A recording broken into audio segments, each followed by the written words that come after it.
Sinampahan na ng kasong administratibo at kriminal sa Bureau of Fire Protection Director Jesus Fernandez kaugnay ng umanay manipulasyon sa procurement ng mga ambulansya kung saan umabot sa halos 14.7 million pesos ang sinasabing natanggap niyang suhol. Yan ang ulat ni Ryan Lesigues.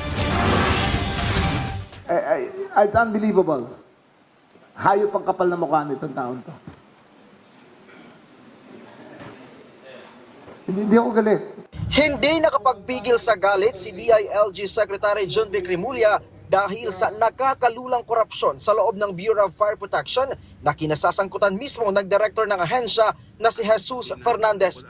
Kabilang sa kalokohan na ginawa ni Fernandez ang pagmanipula umano sa bidding sa pagbili ng ambulansya noong taong 2021 hanggang 2025. Kahapon, sinampahan na siya ng kasong administratibo at kriminal sa ombudsman. Kasong direct bribery at malversation ang isinampa kay Fernandez. Si Fernandez umano ang chairman ng Bids and Awards Committee ng BFP sa nasabing mga taon. Umaabot sa 14.7 million pesos ang personal umano nitong tinanggap para sa procurement ng 132 ambulansya mula sa pinanalo nitong bidder. Kadiri ang pagkatao nito. Di ba? Tiro mo sa restaurant, ganyan-ganyan na parang napaka-normal. Kumain ka lang ng manok, so uwi ka may 14 million na pera. Inilabas ng litrato na tumpok ng pera na bahagi umano ng mahigit 14 na milyong piso na direktang tinanggap ni Fernandez. Ang litrato ay kuha ng isang saksi ng DILG sa mga reklamong isinampa sa Office of the Ombudsman laban kay Fernandez.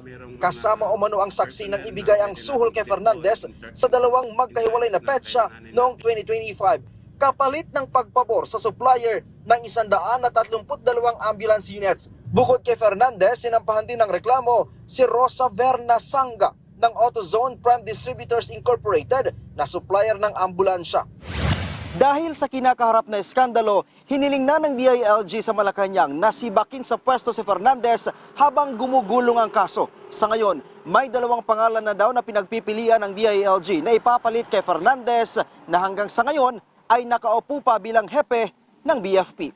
Sa kanila, ang corruption, hindi na sa kanila, wala na sa kanila yun. They are amoral about it. Hindi nga immoral eh. Amoral. Parang baliwala na sa kanila yan. They will do it, kakain, bibigay ang bag. It is so normal. Pupunta sa birthday, mag-attend kami pareho ng birthday party. Samantala, bukod kay Fernandez, marami pang susunod na kakasuhan ng DILG sa umano'y talamak na korupsyon sa ahensya. Ryan Lesigues para sa Pambansang TV sa Bagong Pilipinas.